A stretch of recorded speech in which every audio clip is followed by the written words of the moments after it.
My question for you today, is it time? I mean, is it time to unfriend them? Hi, I'm Mike Jones, president of Discover Leadership Training, and welcome to the Come to the Edge podcast. So, that is a very powerful question that I would have you ask yourself. I do not want to compartmentalize it. I want you to look at it from a very broad perspective. So we're talking about the people that you have been friends with all of your life. We're talking about your siblings, perhaps even your parents, or people that you work with, or people that you just met. There are relationships that you have, and you know that I'm speaking truth here, that it really is time to unfriend those individuals. Now, how do you know when it is time to unfriend somebody? First of all, I am challenging you today to conduct an inventory of the people that you have surrounded yourself with in your personal as well as your professional life.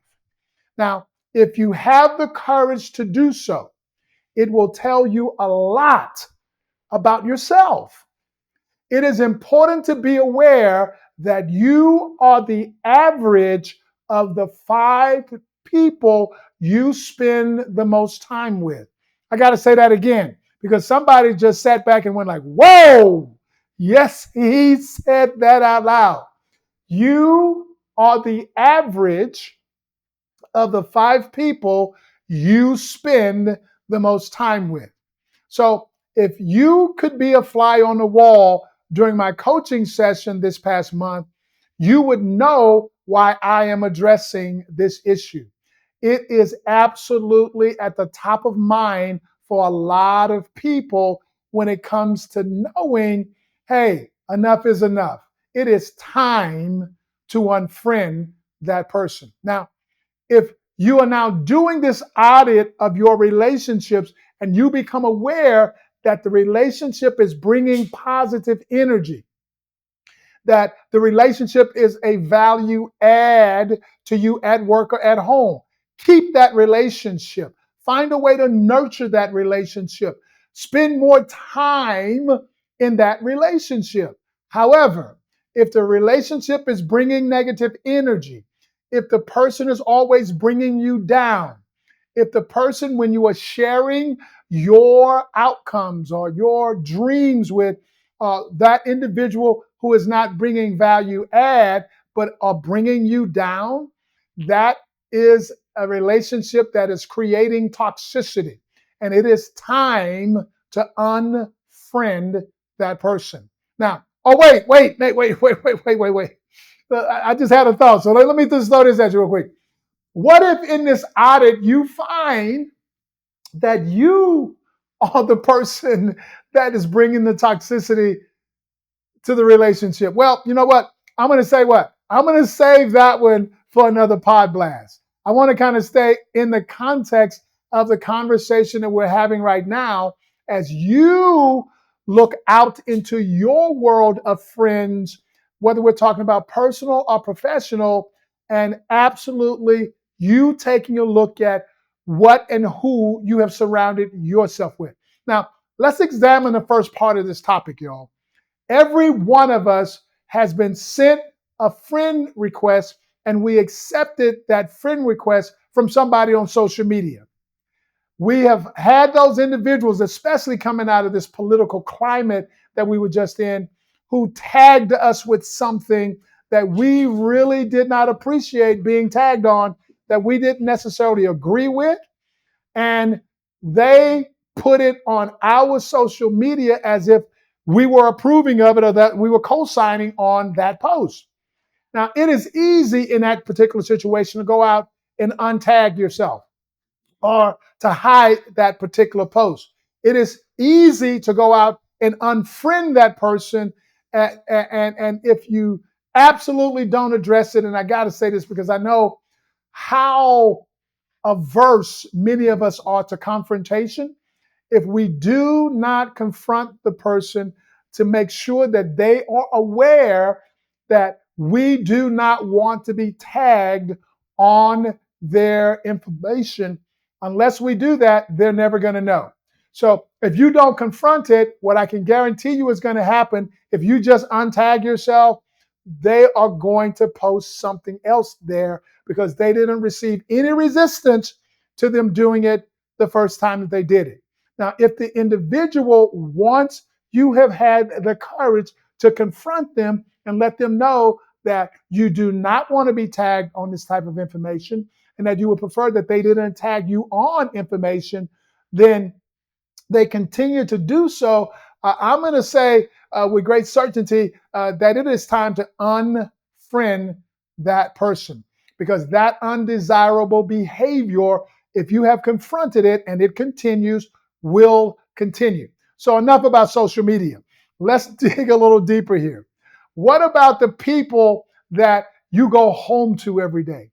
I mean, people that are in your life. I would say if you are experiencing undesirable behaviors in those relationships, you have got to understand that confrontation is not the enemy to enthusiasm. If you are not confronting it, but you have some expectation that they are going to somehow stop or figure out that it is not appropriate, then not shame on them if they don't, shame on you. I would encourage you to have the courage. And every time I speak of courage, I got to say this out loud. The courage that I am speaking of does not come absent of fear. It's okay to acknowledge that fear because it's tough sometimes to confront things that are going on in our life. But when we have the courage to confront it, we have now created a brand new possibility that what we want and what we desire will be manifested in that relationship. So if you have confronted it, and they continue the behavior that is inappropriate in the context of this conversation, I'm going to say this out loud. It may be a little tough depending on who the person is, but it's time to unfriend that person. That doesn't mean that you completely eradicate them from your life if it happens to be a sibling or it happens to be your mom or your dad. It means that you need to make the choice to limit your time with and around those people that you already know that as soon as you step into the environment with them, it's going to be upsetting. We just came off of the holidays, so you already have somebody in mind that you walked into an environment and you knew right away that this was going to be uncomfortable and it was going to be unpleasant because of who the person chooses to be and what they bring to the relationship. Now, unfriending in the context of this conversation may not mean eradicating them from your life. It may mean limiting your time with negative people. It may mean limiting your time with people who do not prop you up or build you up, but in turn bring you down, who always are focused on the negative things that are going on in the world. It may be time to unfriend them in the context of this conversation. So I suggest that you write down what you need for this to be a healthy relationship. So unless you identify that for yourself, you're just kind of going willy-nilly, and it may not ever be clear to you what a healthy relationship is to you. So in my life, I absolutely guarantee you, I have had an opportunity to receive some questions for people as it relates to unfriending. And I want to take a moment to share one or two of these questions with you and give you an idea of how I address those questions. So here's one of the questions. So I've been friends with somebody since childhood who is super negative. At what point do I walk away from that relationship? Yeah, and that's a question that some of y'all may be asking yourself. I mean, the first thing I'm going to say to you is that if you and I had been in a coaching relationship prior to you asking that question, you wouldn't be in that relationship right now. Because what I want you to recognize is that we get many signs in our relationships. There's a stop sign, there's a yield sign. And many times we ignore those signs that are saying to us, this is not a healthy relationship. But we keep busting through those signs because we are afraid of what the person is going to think about us if we eradicate ourselves from this relationship, or we spend less time with this person. So we keep putting ourselves in these situations and dealing with and becoming a conduit for this negativity. And we never feel good when we walk away from that relationship because it is not a value add to us. It is not building us up or propping us up. It is not bringing value to the relationship, but we continue it because we feel that we are somewhat obligated to do so. I am going to encourage you that if you cannot convince someone to change their behavior in the relationship and they want to be committed to being negative, you need to be committed to unfriend that person. Because I got to say this out loud, and I hope that you're still listening to me. If you are waiting for them to change in order for this relationship to improve, I don't care who they are. The relationship's going to end in a divorce because you do not control how they choose to show up in this relationship. They are going to show up in whatever way they choose to. And if it is not in such a way that is beneficial to me and a healthy relationship, I have got to be the one that has the courage to unfriend this person. So I want you to be aware that when you choose to remain in that toxic relationship, they always generally end badly. So think for a moment, just for a moment now, of a relationship that you have had that you knew that you should have ended that relationship a whole lot sooner than you did. As a result of not doing so, you experience more pain, more hurt, more toxicity from that relationship than you knew that you wanted to. So I'm encouraging you now to do an audit of the relationships that you're in. Recognize that you'll become the average of the 5 people you're spending the most time with.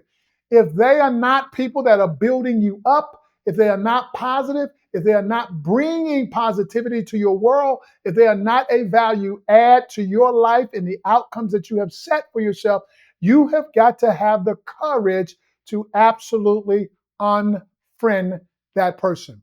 I don't care who you are, man. You deserve to be happy.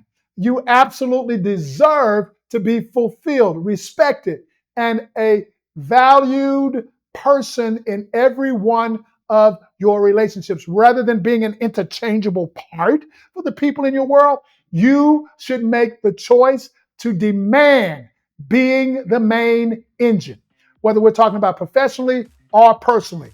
You must define what that means to you and effectively communicate it to the people in your life. If you assume that they're going to figure it out, like I said earlier, not shame on them, shame on you. So again, I'm Mike Jones, president of Discover Leadership Training. Hey, if you're not living your life out on the edge, you're taking up far too much room. Here we go now.